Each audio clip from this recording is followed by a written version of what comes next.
Last one, துரோகம். நல்ல அனுபவம் அது. பா. ஏன்னா சாப்பாட்டுல நிறைய சுவை இருக்குல்ல, புளிப்பு, இனிப்பு, உப்பு, உரப்பு அப்படின்னு இருக்கிற மாதிரி உணர்வுகளையும் நிறைய சுவை இருக்கு. காதல், பாசம், கோபம், இந்த மாதிரி நிறைய இருக்கு. இப்படி எல்லா உணர்வுகளும் வந்துட்டு போறதுதான் வாழ்க்கையின் அனுபவம். ஸோ அதுல ஒரு முக்கியமான துரோகம். அப்பதான் நம்ம எவ்வளவு பலசாலியா இருக்கிறோம், உடஞ்சு போகாம இருக்கிறோம், நம்மளுடைய பலம் என்னன்னு தெரியும். துரோகம் நடந்ததுக்கு அப்புறம் தான் தெரியும் நான் நினைக்கிறேன். ஸோ அது ஒரு அற்புதமான சுவை தான், கடந்து வர்றது நல்லது. இல்லாட்டி நம்ம கதைகளை பேசுறதுக்கோ, நம்மளை பத்தி பேசுறதுக்கோ, இல்ல நம்ம பகிர்ந்துக்கிறதுக்கோ கதைகள் இல்லாம போயிடும். நான் என் லைஃப்ல ஃபாலோ பண்ணிட்டு இருக்கிறேன். அது என்னன்னா, அன்பு அன்பு அன்பு தானே எல்லாமே. நமக்கு அன்பு தராங்களா, அப்பெல்லாம் அன்பு திருப்பி தருவோம்.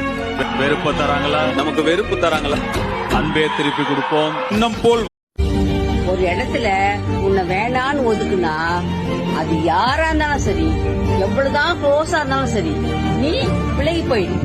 அது ஈகோ இல்ல. வாழ்க்கையில பெருசா என்ன சாதிச்சேன்னு கேட்டா கெத்தா சொல்லுவேன். நம்பியவர்கள் என்னை ஏமாத்தினாலும் நான் யாரையும் ஏமாற்றியதில்லை.